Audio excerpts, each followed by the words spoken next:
no Salmos 23, um salmo bem conhecido, né? O Senhor é o meu pastor, de nada terei falta. Em verdes pastagens me faz repousar e me conduz às águas tranquilas. Restaura meu vigor, guia-me nas veredas da justiça por amor do seu nome.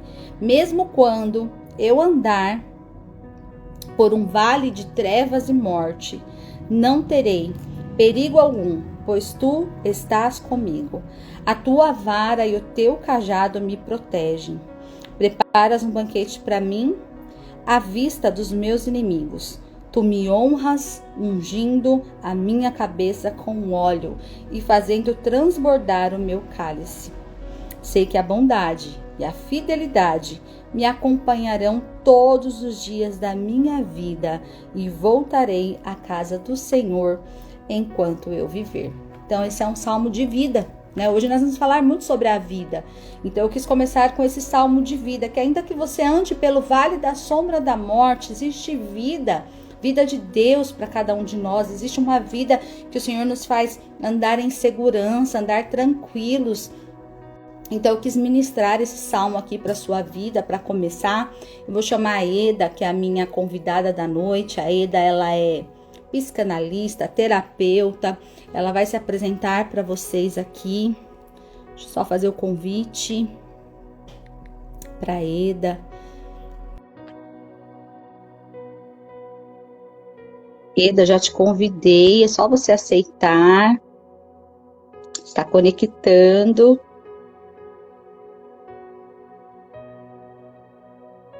Boa noite. Boa noite.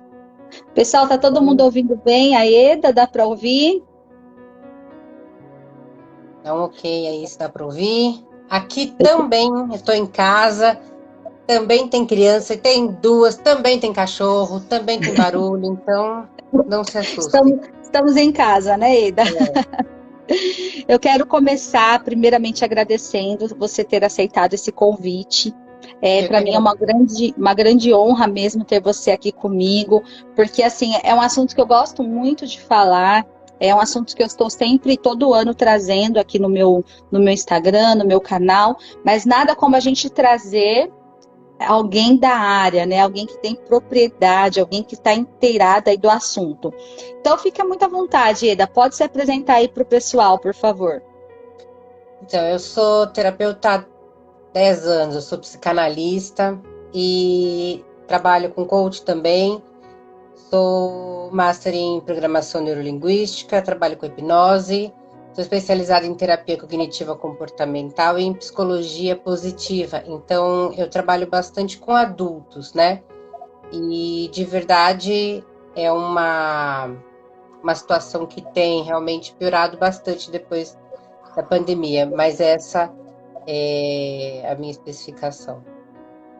Legal. Você chegou a comentar até comigo que você já teve uma experiência no CVV, não é isso? Eu trabalhei no CVV, eu não sei se as pessoas conhecem, porque por incrível que pareça eu achava que todo mundo conhecia, mas as pessoas não conhecem, né? O CVV é o Centro de Valorização da Vida. Hoje o número é 188, se caso é bom até divulgar, né? Ou pode também através do chat na internet ou pelas redes sociais. O que é o CVV? Quando a pessoa tem alguma situação interna que ela não está conseguindo lidar, tem um pensamento suicida, algum pensamento que possa levar a algo um pouco mais complicado, você tem alguém do outro lado para ouvir. E quando eu tinha 19 anos eu trabalhei, né? Na época não tinha internet, assim, né? Então era só no telefone mesmo. E as pessoas ligavam, né? Hoje tem também no chat, também tem online, tem várias outras formas, mas também tem o telefone.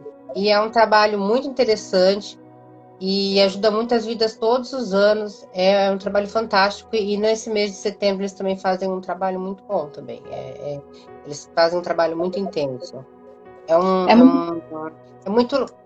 É muito interessante trabalhar direto, porque aí as pessoas, até algumas me perguntavam, mas não tem muita gente que passa trote? E é curioso porque um dos nossos treinamentos é interpretar tudo como um pedido de socorro. Não existe trote. Então, mesmo Legal. quem liga teoricamente, fazendo um trote, não é um trote. Seria um pedido de socorro também. É muito interessante essa forma de enxergar. Foi uma experiência única.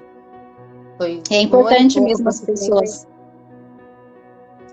É importante as pessoas saberem, porque às vezes no momento de desespero a gente não sabe, né, para quem eu falo, com quem eu posso me abrir. Porque às vezes você não quer falar com alguém que você conhece, às vezes você não tem aquela coragem de se abrir com alguém que está ali do seu lado.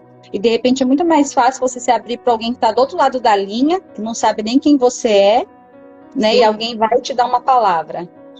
Sim, e eles são treinados para isso, né? São treinados para ouvir sem realmente dar uma opinião, mas ao mesmo tempo dar um acolhimento, dar uma escuta e se importar realmente com você sem julgar. É um trabalho bem legal e que auxilia muito quando a pessoa está nesse ponto quase extravasando para esse outro lado, né? O que é importante a gente abordar aqui, né, Ida, o que seria assim o Setembro Amarelo, né? Por que a gente fala Setembro Amarelo? Você poderia dar uma explicação aqui pra gente? Eu acho que isso começou tem alguns anos e começou com uma conscientização, porque começaram a notar, acabou virando um caso de saúde pública, né? Eu não sei se você tem os números, mas hoje, infelizmente, o suicídio leva 32 pessoas por dia. É quase um a cada 45 minutos. Então, é um caso de saúde pública já. Até mais do que muitas doenças.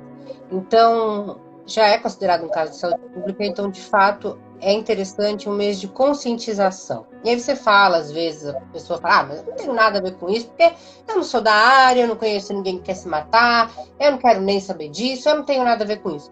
Então, será que não tem? Porque será que aquele vizinho, aquele colega que você viu de uma atitude estranha, será que você não pode fazer algo? Será que realmente a gente pode ficar tão alheio assim? Será que dá pra gente falar tão assim? Ah, eu não tenho nada a ver com isso. Será? Eu acredito que, como todos em sociedade, é um pouco obrigação de todo mundo acabar um pouquinho olhando para o outro, mas olhando com um olhar realmente de coração, sem julgamento. Então, eu acho que por isso que o Setembro Amarelo é realmente um mês de se olhar as pessoas, olhar com o coração, olhar com amor, porque é um pouco do que falta mesmo. Uma das perguntas que eu quero fazer para você é assim, quais são os sinais que alguém, de repente, está começando a entrar num processo de pensar em suicídio? Quais são os sinais assim que a gente precisa levantar um alerta para aquele colega do meu trabalho, para o meu filho, para o meu vizinho, para o meu amigo? Assim, existe alguma coisa que eu consiga perceber que de repente eu preciso ficar atenta? Olha, Claudete, você sabe que a gente tem uma ideia, assim, existem possibilidades de se ver sinais. Isso quer dizer que todas as vezes a gente vai ver? Infelizmente, não. Infelizmente, não vão ser todas as vezes. Logo, às vezes que a gente vê um sinal, a gente não pode ignorar. Porque vão existir as vezes em que a pessoa não vai dar sinal nenhum, vai se trancar no quarto e vai fazer a merda que ela tiver de fazer. E ninguém vai ficar sabendo e não vai dar sinal. Existe. Porque, inclusive, existe tanto por depressão, né? Como também por abuso de substâncias. Então, se a pessoa faz um abuso de uma substância e você não sabe, ela pode acabar se trancando no quarto, você não saber, e acabar acontecendo pior, como já acompanhei casos assim. Então, vamos aproveitar quando a gente tem essa oportunidade de ouro, que é perceber os sinais. E na grande maioria das vezes tem sinais sim, porque isso advém de uma depressão, porque é uma doença. O natural do ser humano é de fato lutar pela vida. Quando você vai contra isso, você está indo contra a sua própria natureza, Logo, você está num processo doentio. É algo patológico. Eu compreendo plenamente que é um processo de doença. Então, o que você vai ter de características? Você vai ter uma prostração. Às vezes a pessoa vai estar um pouco mais prostrada, um pouco mais depressiva, um pouco mais triste. Mas a fala da pessoa, ela pode estar sempre girando em torno de autodepreciação. Eu não sou nada, o mundo não vai sentir minha falta. O que é um problema? Porque as pessoas acabam achando que é aquele chato que gosta de chamar atenção. E aí é que tá, não dá pra gente adivinhar. Pode ser que é só alguém querendo chamar atenção, pode ser. Mas quem é que paga pra ver? Eu não pago. Mas uma das falas é essa. Eu não sou bom, eu não sirvo pra nada. E a pessoa vai se isolando. O isolamento é algo muito importante nesse ponto. Então, todas as vezes que a gente perceber, né, um caso que a pessoa anda muito triste, muito cabisbaixo, de repente não quer conversar, não quer se abrir, tá muito fechado, tá muito no seu mundo, né? Porque nós, seres humanos, nós somos feitos para socializar, né? Para estar entre pessoas, para conversar. Querendo ou não, no nosso ambiente de trabalho, muitas vezes a gente fala um pouco da nossa vida, compartilha um pouco da nossa história. Então, sempre a gente está falando algumas coisinhas. Então, quando você vê alguém que não quer compartilhar, não quer se abrir, não quer estar junto, né? Não quer estar perto de pessoas, realmente são sinais que a gente precisa levantar aí uma dar uma olhada e conversar, tentar ir ali, e aí, o que faria, né? E conversar com a pessoa, tá tudo bem, como que você tá, e sondando, sem julgamento. Porque também não ajuda nada a pessoa pegar e falar assim, é porque eu tô com um problema com meu namorado. Mas isso é uma besteira muito grande, isso é ridículo, isso é... Aí também não vai ajudar, né? Seria o olhar sem julgar, é o olhar com amor. Esse é o importante. A gente, assim, porque às vezes o que para uma pessoa é um problema tão grande, às vezes a gente acha que é uma coisa insignificante, mas para aquela pessoa é tão importante. Então a gente não pode passar nossa régua, né, no problema do outro. Até porque muitas vezes aquele problema não é só aquele problema, né? A gente está vendo a ponta do iceberg. Embaixo tem um monte de coisa. Tem um trauma gigantesco e aquilo é só a pontinha. Uma vez que a gente identifica, Eda, alguns sinais, e aí como que a gente pode fazer para ajudar? Igual você falou, eu acho que o ponto principal é não julgar, né? Não querer colocar a nossa opinião ali. Mas assim, o que seria importante? Como a gente acolhe pessoas assim?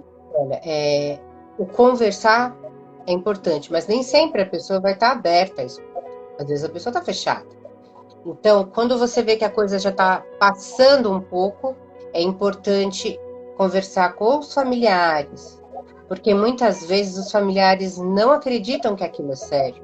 Então, conversar com os familiares em volta, conversar com alguns amigos mais próximos, e tem em todas as cidades, tem o CAPS, tem centros de apoio para isso. E encaminhar, talvez, muitas vezes, até para que a pessoa, de repente, entre em contato com o CVV, para tentar desabafar. De repente, ela consegue. Eu já consegui que pessoas entrassem em contato com o CVV, porque não estavam querendo conversar ali comigo mesmo. E elas conseguiram conversar no CVV. E não quiseram conversar comigo, como amigos, né? Não eram pacientes, eram amigos. E no CVV conseguiram. Então, o importante é que exista um respaldo em volta, porque é algo muito sério. A gente não sabe, mas a pessoa pode ficar só na ameaça. Mas muitas vezes a ameaça pode sair do papel. É verdade. E uma coisa assim que muitas vezes, hoje em dia, graças a Deus, esse preconceito está sendo um pouco desmistificado, de procurar um psiquiatra, um psicólogo, porque antes eu via assim, muita resistência das pessoas, né? A pessoa fala, isso é pra doido, psicóloga é pra doido, terapia é pra doido. Não, gente, não é pra doido. Na verdade, assim, a terapia não é pra doido. A terapia é para quem está querendo se organizar as ideias. Com doido eu não consigo fazer nada. Eu não faço nada com doido. Quem faz alguma coisa com doido é o hospital psiquiátrico. Com doido não tem nada para se fazer.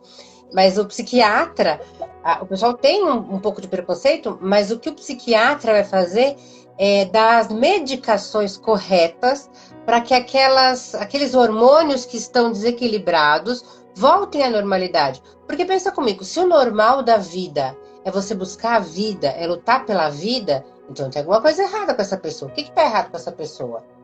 São os desequilíbrios químicos. E existem formas de fazer com que esse desequilíbrio químico, que no caso é a serotonina, não vou começar a falar coisa chata aqui, prometo, mas tem como fazer com que isso volte ao normal. E é através das medicações. Só que aí você tem que buscar um médico, um psiquiatra, e ele vai te dar um remédio para isso, e aí você volta ao normal. Mas precisa buscar sem preconceito. E muitas vezes tem que ser arrastado por alguém. Muitas vezes tem que ser arrastado por alguém. E uma coisa que é muito importante também a gente tomar conscientização, que uma medicação para mim, um tratamento para mim, não pode ser o mesmo para outra pessoa. Ah, minha vizinha tomou um remédio que é muito bom, eu vou pegar um desse para mim. Não é a mesma coisa. Cada organismo é cada caso é um caso. Não é bem por aí. Tem que ser uma pessoa que sabe o que está fazendo para olhar para o teu caso e falar, neste caso é essa medicação. É muito específico. E uma coisa assim que a gente já deu uma introduzida no começo, mas assim, eu não sou da área, né? Eu não sou terapeuta, não sou psicólogo, não sou pastor, não sou conselheiro, não sou nada. Por que eu tenho que saber sobre essas coisas, né? Por que eu tenho que me envolver com isso? Porque tem gente que não quer nem se envolver, né? Porque você é ser humano. Porque você é ser humano e como ser humano nós vivemos em sociedade. Como sociedade nós temos obrigação com o outro. E até as bactérias vivem em colônia. Então, já que a gente vive em sociedade, a gente tem obrigação com o outro. Então, o mínimo que a gente pode fazer é olhar para esse outro. Olhar. É só olhar. A gente não está resolvendo o problema de ninguém. A gente está só olhando. Olhando e tendo um pouco de compaixão. E levando uma palavra sem julgamento. Isso já é o suficiente. Encaminhando, de repente, falando, mãezinha, dá uma olhadinha aqui no seu filho, olha, marido, dá uma olhada aqui na sua esposa, de repente isso não é frescura, observa.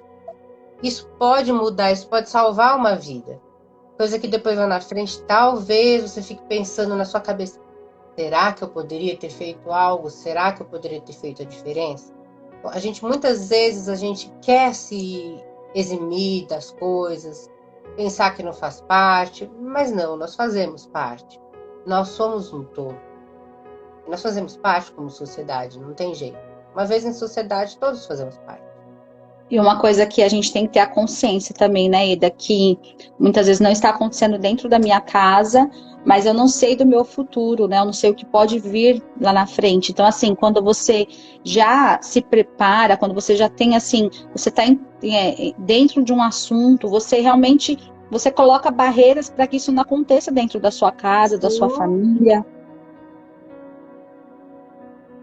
Antes do suicídio, sempre há um pedido de socorro? Às vezes sim, às vezes tem. Muitas vezes tem um pedido de socorro sim, mas existem casos que a pessoa realmente quer dar fim àquilo e não faz um pedido de socorro. O que seria esse pedido de socorro, né? É aquela coisa que a pessoa fica ameaçando, eu vou me matar, não, eu vou pular dessa ponte. Isso é um pedido de socorro. Isso é um pedido, é o inconsciente pedindo o socorro. Só que se a tempo aquilo não é olhado, realmente acontece. Mas às vezes não tem um pedido de socorro, não. Eu conheço casos que não teve pedido de socorro, que a pessoa simplesmente deprimiu, depressão profunda, pouco tempo, 2 meses, não entrou, não falou com ninguém, e já resolveu a questão ali muito rápido. Então, só sabiam da depressão. Por isso a pessoa estava sozinha até. Mas não tinha um pedido. Às vezes tem um pedido de socorro, mas não é sempre que tem um pedido de socorro. Não é sempre. Uma coisa Boa parte que das vezes tem. Boa parte das vezes tem, mas não é sempre. Uma coisa que eu já ouvi falar, Eda, é que as pessoas, às vezes, elas não querem acabar com a sua vida. Elas querem acabar com a sua dor. Isso, exatamente. Elas não querem acabar com a dor, elas querem acabar com a dor. Elas E querem aí acabar com a dor. o extremo dela é falar assim, não, então o único jeito de eu dar um fim nisso é eu não existir mais. Mas, na O verdade, o problema que é ela que os não dois estão queria... ligados. A dor e a vida estão ligados para essa pessoa. E ela não consegue desvincular, e ela não consegue enxergar que é possível desvincular. Porque ela está tão imersa no problema, ela está tão cheia daquela dor, que ela não consegue perceber que a vida dela pode existir sem aquela dor. Ela não consegue enxergar aquilo. E aí, é um pedido, por isso vem o pedido de socorro, e aí você consegue, junto com terapeutas e medicações, enfim, desmembrar isso e a pessoa perceber. Mas se não há tempo, a pessoa prefere perder a vida para não ter mais a dor. Tamanha a dor. Eu lembro de uma época da minha vida que, quando eu perdi a minha mãe, porque às vezes quando a gente vive um impacto muito grande, assim, uma dor muito forte, né? A gente entra num cenário que você põe em queixa a sua vida, né? Você está num momento de desespero, de dor. E eu lembro que na época eu não via assim, eu não pensava em me matar, eu não tinha esse pensamento. Graças a Deus eu nunca cheguei nesse ponto. Mas eu não tinha vontade de viver. E é uma coisa muito louca, porque você fala assim, ah, mas você não tinha vontade de matar, mas não tinha vontade de viver. Não, eu É tinha que era um perdido a processo vontade de depressivo, viver. né? Um processo depressivo. E aí aquele pensamento ficava assim o tempo todo, como se a minha vida tivesse perdido ali o sentido, como se eu realmente não soubesse, não fazia assim, significado para mim levantar, sair de casa, fazer minhas coisas. Era algo que estava assim me sucumbindo, né? Eu via eu definhando. E às vezes, por mais que as pessoas falavam coisas para mim, me traziam palavras de conforto, de consolo, eu pensava assim, ué, gente, mas eu acho que chegou a reta final, né? Era esse o meu pensamento. Eu estava realmente trilhando ali minha reta final. E eu acho muito importante falar exatamente sobre isso, porque eu tive uma experiência como essa, que marcou muito a minha vida, a minha história. E eu lembro que foi muito apoio que eu recebi, muito carinho, muita atenção. E aí eu tive uma amiga que falou muito sobre alimentos que eu deveria comer, que eu me ajudar, fazer exercício físico. Então, assim, Sim, foram estimulando coisas para que eu melhorasse. tem os alimentos ricos em triptofano, né? Inclusive o chocolate, né? O chocolate não é mito, não. Ele é rico em triptofano, ele ajuda. Tem muitos alimentos que são bons. E o exercício físico é fantástico, ele libera endorfina, o que ele faz é ótimo. Mas tem muita coisa que a gente pode fazer para o nosso bem-estar para não chegar nisso. É que, de fato, a vida que a gente leva hoje, né? A forma que a gente vive hoje, eu questiono muitas vezes, do ponto de vista até filosófico, não é muito condizente com algo que a gente estava projetado para viver. Então, eu acredito que vai gerar um estresse um pouco maior e, de verdade, vai ter um pouco mais de situações assim, vai ter um pouco mais de depressão, porque a gente está sempre correndo. Não sei atrás do quê e nem para quê, mas a gente está sempre correndo. Ansiosos, né? Muito Sempre ansiosos. ansiosos, sempre com A muita gente está pressa. vivendo uma geração de ansiedade assim extrema. É, muita pressa, tem que correr, correria do dia a dia, ninguém tem tempo para nada. E no fundo, a gente esquece do que é realmente a vida. E para que realmente a vida? Uma Eu das acho coisas, que uma aí das coisas que eu fico pensando assim, é que é muito importante às vezes a gente parar para analisar, é o quanto a gente precisa manter a nossa mente no agora. Porque a depressão, ela é o passado, né? A gente está preso ao passado. A ansiedade é o futuro. Eu estou presa ao futuro. Então, muitas vezes, a gente não está vivendo aqui, o agora. Eu estou com meu filho, eu estou na minha casa, e de repente eu estou pensando o que eu vou fazer amanhã, o que eu tenho que fazer no próximo mês, o que eu tenho que entregar, o que eu tenho que... E aí você não vive o agora. E não viver o agora tem gerado, assim, uma geração completamente ansiosa. Eu tenho visto pessoas, assim, numa e ansiedade que nós não tem temos tamanho. uma geração que não vive o agora de jeito nenhum. Nós estamos num modo de vida que é não viver o agora. Parece que é meio que quase que um modo de vida obrigatório, não viver o agora. Você tem que estar sempre planejando ser mais, ter mais, conseguir mais, mais lá na frente e tudo, e mais, realmente acaba ficando complicado. A gente acaba se estressando, enchendo toda a nossa mente com aquilo que não existe. E se a gente enche a mente com aquilo que não existe, o nosso inconsciente sabe, ele percebe. E aí as coisas começam a acontecer, começam a vir traumas, e aí é um bom começo para grandes problemas acontecerem. Mas a gente tem que estar vivendo agora. E uma coisa assim que eu paro para pensar muito, que ninguém, eu acredito assim, que ninguém acorda da noite pro dia pensando em dar um fim na sua vida. Não, Eu acho que é uma coisa que vai acontecendo, né? Então, assim, eu preciso me cuidar hoje, agora, que eu não tenho esse pensamento, que nada tá, né, aparentemente fora dos eixos. Então, agora é meu momento de cuidar do meu emocional, dos meus pensamentos, dos meus sentimentos, colocar a casa em ordem. Tá sempre e não tranquilo. adianta pensar, ai, comigo isso não vai acontecer, não, que não tem como saber. Eu não falo isso, não tem como saber. É uma doença. De repente Basta você um tá bem, tá desequilíbrio tudo bem. hormonal.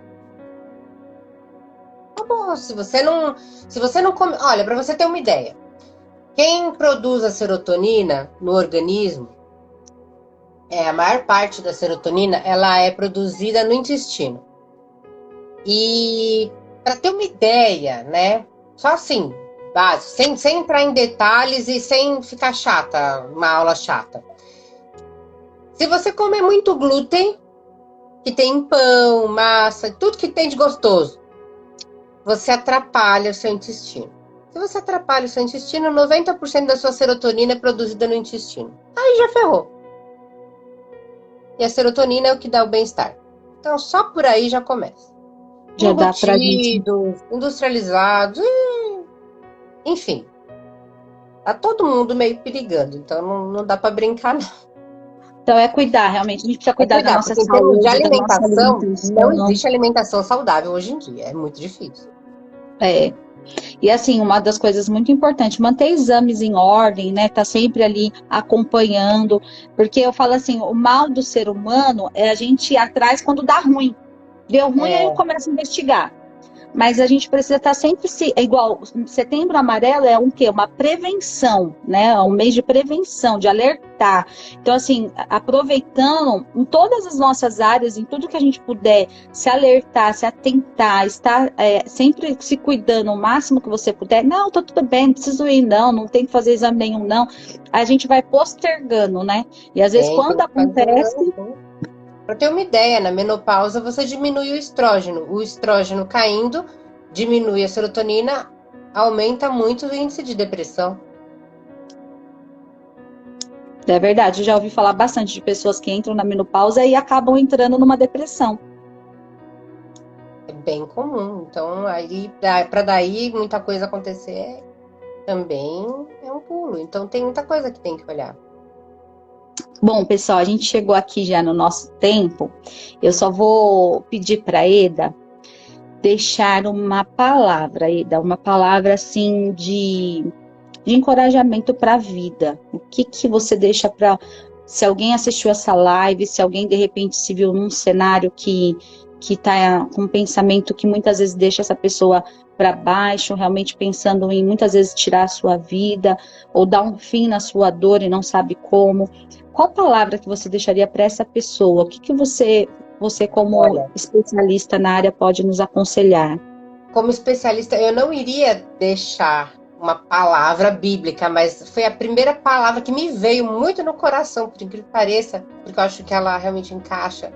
Porque o maior homem do mundo que pisou na face da terra, o maior homem do mundo que pisou na face da terra, que foi Jesus. O homem veio aqui, o cara veio aqui e ele falou: no mundo vocês terão aflições, mas tem de bom ânimo, porque eu venci o mundo. Então eu acho que esse é o ponto. Vocês vão ter aflições, mas tem de bom ânimo, que dá para superar. Dá. Jesus venceu o mundo, então a gente consegue.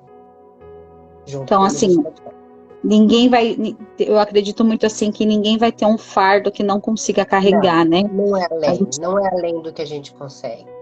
Tem de bom ânimo. Eu acho que a grande questão é essa. Tem de bom ânimo. Dá e para levar. quando o bom ânimo não partir de você, procura ajuda, né? Quem vai te dar esse bom ânimo? Procura, porque na verdade assim, é tudo uma questão, é muito químico e olhar para dentro de si. Calma, que tudo isso que parece impossível de resolver, vai resolver. Tem saída. É só lembrar, porque teve um momento na sua vida que você já teve bem. Ué, você já pôde estar bem, por que agora você não pode de novo estar bem? Pode.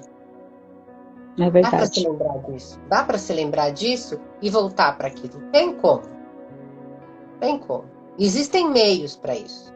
Remédio, tratamento, terapia. Existem meios para voltar a como você estava antes. Ah, mas passei por tanta coisa, eu vi tanta coisa, eu vivi tanta coisa. Não importa o que você passou, viveu.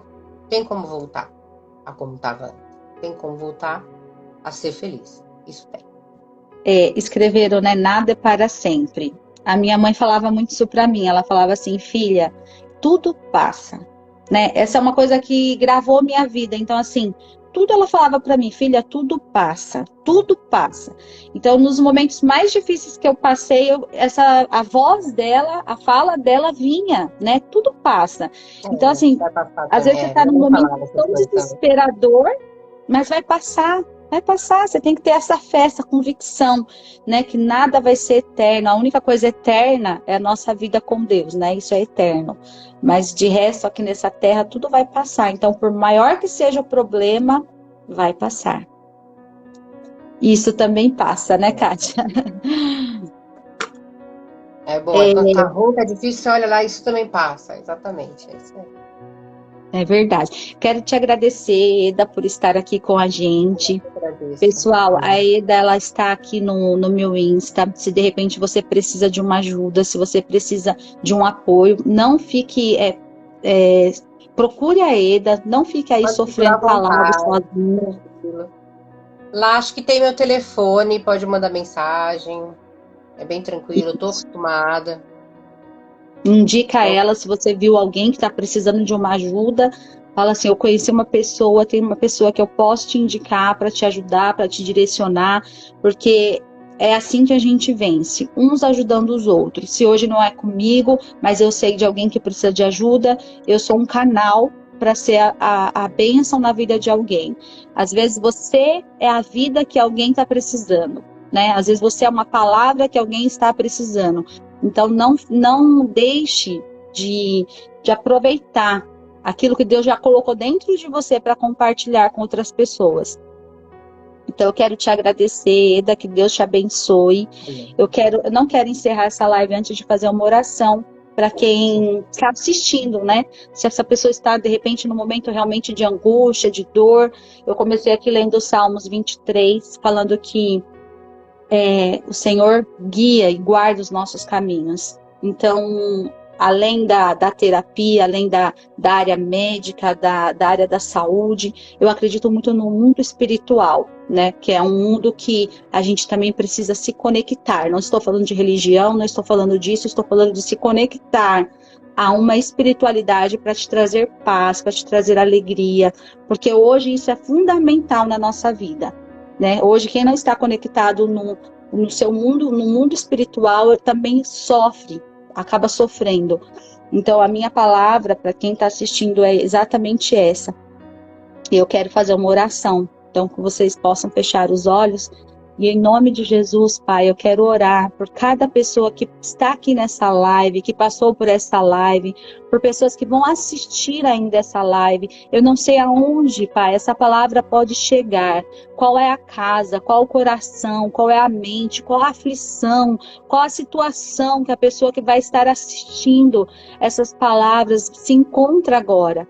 Mas eu quero declarar a vida. Eu quero declarar o teu favor, a tua bênção, restaurar, ó Deus, tudo aquilo que precisa ser restaurado, tirar todo o medo, toda a insegurança. E no nome do Senhor Jesus, que isso aqui não seja apenas um vídeo para estar aqui, ó Deus, simplesmente fazendo um número, mas que realmente seja algo, um canal de vida para restaurar, para abençoar, para colocar, ó Deus, no coração a certeza que tem jeito sim, que tudo vai passar. Se o Senhor entrar, o Senhor coloca a casa em ordem. É isso que eu declaro em nome de Jesus. Que Deus possa abençoar a cada um. Eu te agradeço, Eda, que Deus possa te abençoar. Obrigado pelo seu tempo aqui com a gente, com o seu conteúdo. Se ficou alguma dúvida, escreve pra gente, que depois a gente também dá um jeitinho de responder, né, Eda, a cada um. Então, que Deus possa abençoar a gente. Obrigada de coração. Bênção de Deus na vida de todo mundo. Eu vou deixar essa live salva, tá? Quem quiser depois assistir, fica à vontade.